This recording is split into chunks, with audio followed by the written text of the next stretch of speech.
हाय बच्चों, इस वीडियो में हम 3.4 का पांचवा प्रश्न देखेंगे। बच्चों, पांचवा प्रश्न है कि सिद्ध करो कि समबाहु त्रिभुज के सभी कोण माप में समान होते हैं।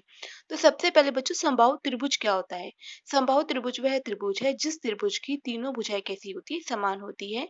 ऐसे त्रिभुज को हम समबाहु त्रिभुज कहते हैं। अब जैसे बच्चों यहाँ पर त्रिभुज ABC दिया है, तो ये त्रिभुज ABC कौन सा त्रिभुज है? समबाहु त्रिभुज है, क्योंकि इस त्रिभुज की तीनों भुजाएं मतलब AB भुजा, BC भुजा और AC भुजाएं, ये तीनों भुजाएं कैसी है? समान है ना। तो यहाँ पे बच्चों हमें सिद्ध क्या करना है कि इस समबाहु त्रिभुज के सभी कोण माप में समान होते हैं। सभी कोण मतलब कौन से? ये वाला कोण A और कोण B और कोण C, हमें सिद्ध करके लेके आना है कि ये तीनों कोण, कोण A, कोण B और कोण C आपस में क्या है? बराबर है। और हमें दिया है केवल कि ये भुजाएं तीनों आपस में समान है। तो सबसे पहले बच्चों जो हमें दिया है वो लिखते हैं। तो पहले दिया है मतलब क्या होता है बच्चों? दत्त। दत्त मतलब क्या होता है? त्रिभुज ABC क्या है? एक समबाहु त्रिभुज है। तो समबाहु त्रिभुज लिखेंगे, समबाहु त्रिभुज है। ठीक है। अगर त्रिभुज ABC समबाहु त्रिभुज है, तो ये वाली भुजा AB, ये BC भुजा और AC भुजा कैसी होगी? समान होगी। तो लिख लेते हैं AB बराबर BC बराबर AC। ये सब हमको बच्चों क्या है? दिया है। ठीक है। उसके बाद साधे। साधे क्या करना है कि त्रिभुज ABC के सभी कोणों के माप कैसे होते हैं? समान होते हैं। हमको ये सिद्ध करना है कोण A बराबर कोण B बराबर कोण C। तो उसको लिख लेते हैं कि त्रिभुज ABC क्या है? के सभी कोण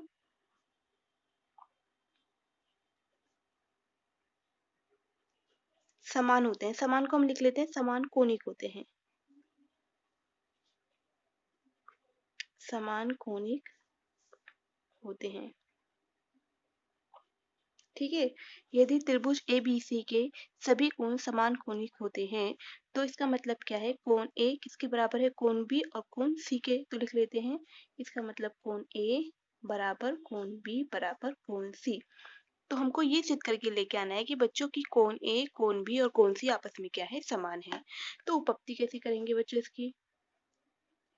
उपपत्ति है ना। उपपत्ति में बच्चों त्रिभुज ABC में, त्रिभुज ABC में है ना, त्रिभुज ABC में हमको दिया है कि ये वाली भुजा, ये वाली भुजा और ये वाली भुजा कैसी है? समान है। तो हम क्या करते हैं? पहले इन दो भुजाओं को ले लेते हैं, AB और BC को।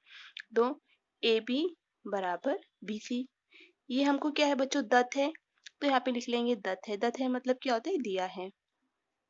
ठीक है। अगर ये दो भुजाएं समान है AB और BC, तो इनके सम्मुख कोण भी कैसे होंगे? समान होंगे। समद्विबाहु त्रिभुज में हमने पिछले लेसन में पढ़ा था। तो देखो ये वाली AB और BC, ये AB और BC यदि समान है तो AB का सम्मुख कोण कौन सा है? C और BC का सम्मुख कोण कौन सा? A। तो अगर ये दोनों भुजाएं समान है तो ये वाला कोण C और कोण A भी आपस में क्या होंगे? समान होंगे। समद्विबाहु त्रिभुज में से तो लिखेंगे इसलिए कोण C किसके बराबर होगा? कोण A से। कारण क्या लिखेंगे? समद्विबाहु त्रिभुज में।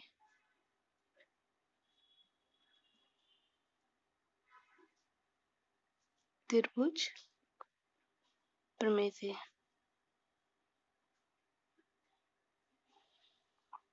ठीक है। और इसको मान लेंगे समीकरण 1। अब उसके बाद AB बराबर BC लिया, अब BC बराबर AC लेंगे।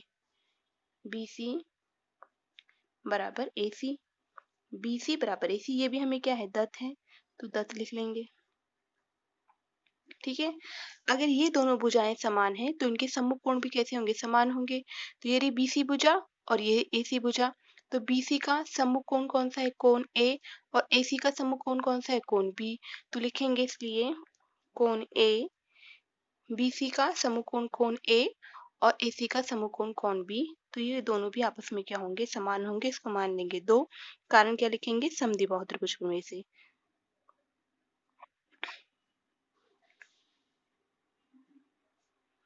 त्रिभुज प्रमेय से। ठीक है।